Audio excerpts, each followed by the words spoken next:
అందరికీ నమస్తే. Welcome back to అమృత గారి అమ్మాయి ఈ ఛానల్కి స్వాగతం. ఇవాల్టి వీడియోలో అఖండ దీపం లేకుండా చాలా సులువుగా శివరాత్రి పూజని ఏ విధంగా చేసుకోవచ్చు, రుద్రాక్ష దీపాన్ని ఏ విధంగా పెట్టుకోవాలి అనేది ఈ వీడియోలో షేర్ చేస్తున్నాను. ఉపవాసం, జాగరణ ఎలా చేయాలి, ఎటువంటి నియమాలు శివరాత్రి రోజు పాటించాలి అనేవి పూర్తిగా ఈ వీడియోలో వివరాలు అయితే షేర్ చేస్తున్నానండి. ఎక్కడ కూడా స్కిప్ చేయకుండా చూడండి, లైక్ చేసి ఈ ఛానల్ని సపోర్ట్ చేస్తారని అనుకుంటున్నాను. ముందుగా మనకి ఈ మాఘమాసంలో శివరాత్రి అనేది ఫిబ్రవరి 26వ తారీఖు బుధవారం నాడు చతుర్దశి తేదీ రాత్రి వేళలో ఉంది కాబట్టి ఆ రోజున మనము శివరాత్రిగా జరుపుకుంటాము. శివరాత్రికి చేయబోయేది ముఖ్యంగా లింగ రూపంలో స్వామివారిని ఆరాధించడం. ఆ రోజున స్వామివారికి అభిషేకాలు అయితే చేసుకోవాలి. అభిషేక ద్రవ్యాలనేవి ముందుగా మనం అన్ని సిద్ధం చేసుకుని వాటితో శివకి అభిషేకం చేసుకుంటే కనుక ఆయన చాలా ప్రీతి చెందుతాట. పసుపు, కుంకుమ, విభూతి నీళ్లు, పంచామృతాలు, కొబ్బరి నీరు, చెరుకు రసం, పండ్ల రసాలు, పండ్ల ముక్కలు ఇటువంటివన్నీలతో కూడా మనము అభిషేకం చేసుకోవచ్చు. అయితే ఈ అఖండ దీపం అనేది ఎలా వెలిగించుకోవాలని నేను ఒక వీడియో పెట్టాను. అఖండ దీపం కావాలి, వెలిగించుకుంటాం అనుకున్న వాళ్ళు ఆ నియమాలు తెలుసుకొని ఒకసారి అఖండ దీపాన్ని వెలిగించుకోండి. అలాగే స్వామివారికి పండ్ల ముక్కలతో అభిషేకం చేసుకోవాలనుకుంటే ఈ విధంగా మీరు ఎన్ని రకాల పండ్లైనా తీసుకోవచ్చు, లేదా వీటిని జ్యూసులుగా తయారు చేసైనా స్వామికి అభిషేకం చేసుకోవచ్చు. మొదటిగా పసుపు, కుంకుమ, గంధము, అలాగే విభూది నీళ్లు, కొబ్బరి నీళ్లు, చెరుకు రసం, గరిక వేసిన నీరు, బిల్వదళం ఇటువంటి నీళ్ళు అన్నిటితో కూడా స్వామివారికి అభిషేకం అనేది చేసుకోవచ్చు. ఇక మొదటిగా పంచామృతాలు చేయాలి అనుకునే వాళ్ళు ఆవు పాలు, ఆవు పెరుగు, ఆవు నెయ్యి, తేనె, పంచదార ఈ ఐదిటిని విడివిడిగా కానీ లేదంటే కనుక అన్నీ కలిపేసుకొని కానీ ఒక గ్లాసులో పంచామృతాలతో అభిషేకం చేయొచ్చు. ఆవు పాలు, ఆవు నెయ్యి ఇవన్నీ స్వామివారికి అభిషేకం చేయడం వల్ల సర్వ సౌఖ్యాలు, ఆవు పాల వల్ల, ఆవు పెరుగుతో అభిషేకం చేసిన వారికి ఆరోగ్యం, బలం, ఆవు నెయ్యితో ఐశ్వర్యం కలుగుతుంది, తేనెతో తేజోవృద్ధి, పంచదారతో దుఃఖనాశనం అవుతుందన్నమాట. అలాగే వివాహం కోసం చూస్తున్న వారైతే పంచదారతో అభిషేకం చేయాలి అని అంటారు. ఈ విధంగా పంచామృతాలతో అభిషేకం చేసిన తర్వాత స్వామివారిని శుద్ధి చేసి అలంకరణ చేసి పూజలో పెట్టుకోవచ్చు. పంచామృతాల్ని పక్క ఒక బౌల్లో పెట్టుకోవడం వల్ల ఇంట్లో అందరూ కానీ అయితే బయట వారికి కానీ ఎవరికైనా సరే తీర్థంగా అయితే వెయ్యాలండి. ఆ పంచామృతాలు అంతా మంచిదన్నమాట. ఇలా మీరు ఇంకా విడిగా ఏదైనా వేసుకోవాలి అంటే స్వామివారికి వెన్నతోనూ, అలాగే నువ్వుల నూనెతోనూ, తేనె విడిగా, అలాగే ఖర్జూర ఫలం, పుష్పాలతో, పండ్ల ముక్కలు, పండ్ల రసాలు, అన్నము ఇటువంటి వాటిలతో కూడా అభిషేకం చేసుకోవచ్చు. విభూదిని కొంచెం వాటర్లో కలుపుకొని ఆ విభూది నీళ్ళతో చేస్తే పాపాలన్నీ నశించిపోతే మనము తెలిసి తెలియక ఎటువంటి దోషాలు చేసినా అవన్నీ పోవడం కోసం ఆయనకి ఇష్టమైన విభూతితో అభిషేకం చేయాలి అని అంటారు. పసుపు, కుంకుమ వచ్చేసి మంగళప్రదం, సౌభాగ్యాన్ని కలగచేస్తుంది. గంధం వచ్చేసి సంతానం కోసం ఎవరైతే చూస్తున్నారో, అందులో పుత్ర సంతానం కోసం ఎవరైతే చూస్తున్నారో వారు, భగవంతుడు ఇచ్చే బిడ్డ ఎవరైనా పర్లేదు అనుకుని సంతాన సమస్యలతో బాధపడుతూ సంతానం కోసం ఎదురు చేసేవారు వారు గంధంతో కూడా అభిషేకం చేయాలి అని అంటారు. గరిక నీరు మనకి అప్పుల బాధ నుంచి బయటపడేస్తుంది అనమాట. అలాగే రావాల్సిన ధనం కూడా చేకూరుతుంది. బిల్వపత్రంతో నీరు అంటే నీటిలో బిల్వపత్రాలు వేసి అభిషేకం చేయడం కానీ, లేదా బిల్వపత్రం మీద నుంచి నీరు పడేలాగా స్వామివారికి చేస్తే కనుక భోగభాగ్యాలు కలుగుతాయి. చెరుకు రసం చేస్తే కనుక మనకి ధనవృద్ధి కలుగుతుంది. ఆర్థిక పరిస్థితులను మెరుగుపడి ఎప్పుడూ కూడా ధన నష్టం అనేది జరగకుండా ఉంటుందన్నమాట. అన్నంతో చేస్తే కూడా ఎప్పుడు ఇంట్లో ఆకలి బాధలు అనేవి లేకుండా, అన్నపానాదులకు లోటు లేకుండా ధనము, ధాన్యము ఎప్పుడు వృద్ధి చెందుతూ ఉంటుంది. కాబట్టి అన్నంతో కూడా స్వామికి అభిషేకం చేసుకోవచ్చు. ఈ విధంగా పంచామృతాలు చేస్తే తీర్థం కింద తీసుకోండి. పండ్ల ముక్కలతో చేస్తే ఆ ప్రసాదంగా తీసుకోవచ్చు. మిగతా నీరు అంటే పసుపు, కుంకుమ, గంధము, విభూది ఇటువంటి నీళ్ళతో చేసినట్లయితే కనుక ఆ నీటిని కూడా సంప్రోక్షణ చేసుకొని ఇల్లంతా కూడా చల్లుకొని ఆ తర్వాత ఎవరు తొక్కని ప్రదేశాలు అయితే వేసేయండి. ఈ విధంగా శివయ్యని అభిషేక ప్రియుడు అని అంటారండి. విష్ణుమూర్తిని అలంకారం చేసి ఆయన పూజిస్తూ ఉంటే ఆయనకి చాలా ఇష్టమట. శివయ్యకైతే అభిషేకం అనేది చాలా ఇష్టం అనమాట.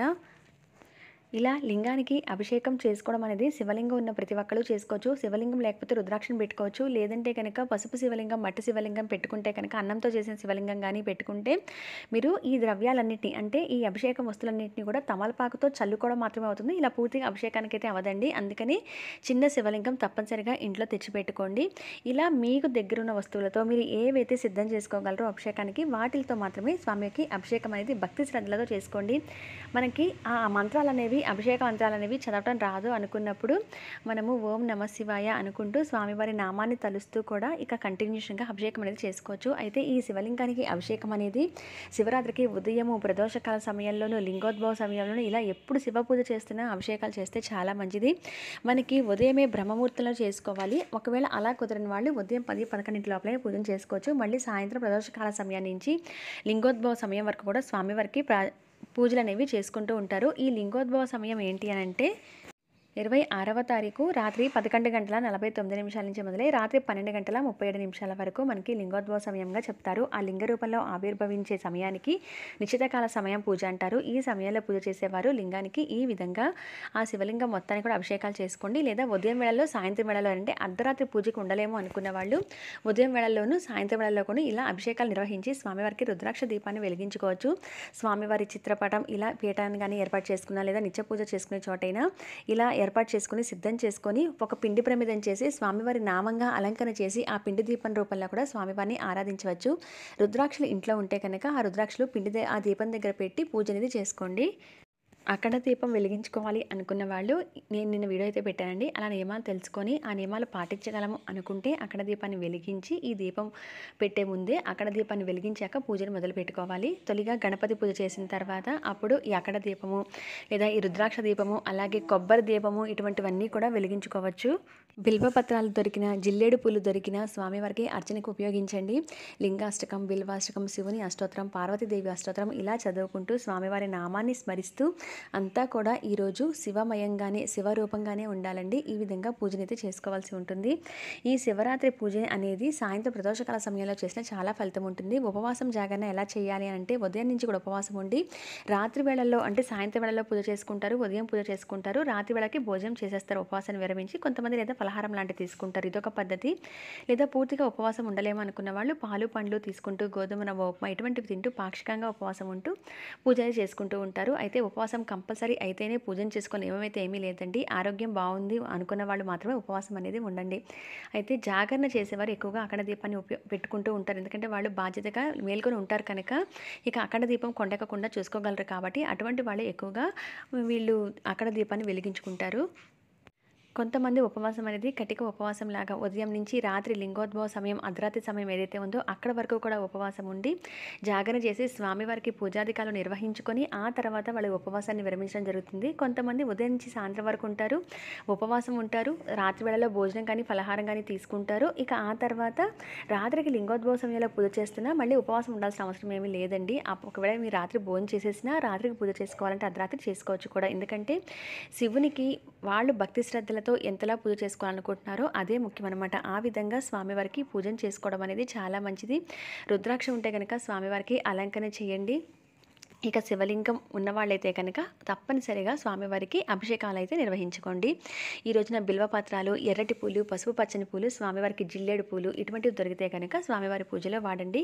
పూజకి ఎక్కువగా పూలు దొరకలేకపోయినా విభూది అక్షింతలు, బియ్యము కొంచెం విభూది కలుపుకొని దాంట్లో కొంచెం నువ్వుల నూనె కానీ ఆవనేయి కానీ వేసి అక్షింతలు కలుపుకొని అక్షింతలతో స్వామివారి పూజని స్వామికి అర్చిస్తూ కూడా అక్షింతలు వాడుతూ పూజను చేసుకోవచ్చు. జాగరణ ఎలా ఉంటారు అంటే రాత్రంతా కూడా శివనామ స్మరణతో స్వామివారి పూజలు చేసుకుంటూ ఏదైనా దేవాలయంలో స్వామివారి పూజలను చూస్తూ అలా జాగరణ చేయడం అనేది జరుగుతూ ఉంటుంది. అటువంటి వాళ్ళందరూ కూడా లింగోద్భవ సమయం వరకు మాత్రమే కొంతమంది ఉండి తర్వాత పడుకుంటారు. అంటే నిద్రపోవచ్చండి, వాళ్ళు ఉండలేము ఉదయం నుంచి మళ్ళీ ఆఫీసులకు వెళ్ళాలనుకున్న వాళ్ళు అలా ఉండొచ్చు. కొంతమంది మళ్ళీ లింగోద్భవ సమయం తర్వాత కూడా మళ్ళీ స్వామివారికి మరొకసారి పూజ చేసిన తర్వాత అప్పుడు మాత్రమే రెస్ట్ తీసుకుంటూ ఉంటారు. ఇవన్నీ కూడా వాళ్ళ ఇంటి పద్ధతిని బట్టి వాళ్ళు ఉండగలిగే విధానాన్ని బట్టి పాటిస్తూ ఉంటారనమాట. అంతేకాకుండా అభిషేకం చేసిన ఈ పండ్ల మొక్కలు కానీ ఏవైతే ఉన్నాయో పంచామృతాలు ప్రసాదం కింద తీసుకోండి. ఈ నీరు ఏదైతే ఉందో అది ఇల్లంతా కూడా ఒకసారి చల్లుకొని మీ కుటుంబ సభ్యులందరి మీద చల్లుకొని ఆ తర్వాత ఎవరు తొక్కని ప్రదేశాల్లో మాత్రం వేసేయండి. తలస్నానం తప్పనిసరిగా చేయాలని, నాన్ వెజ్ వండటం కానీ తినటం కానీ చేయకూడదు. ఇల్లు వాకిళ్ళు శుభ్రంగా ఉంచుకోవడం, గడప ముందు ముగ్గు వేసుకోవటం, అలాగే ఈ విధంగా స్వామికి పూజ చేసుకోవడం అనేది చాలా మంచిది. ఇదండి శివరాత్రి పూజా విధానము. ఎటువంటి సందేహాలున్నా కింద కామెంట్ సెక్షన్లో తెలియజేయండి. మరొక మంచి వీడియోలో మళ్ళీ మిమ్మల్ని అందరినీ కలుస్తాను.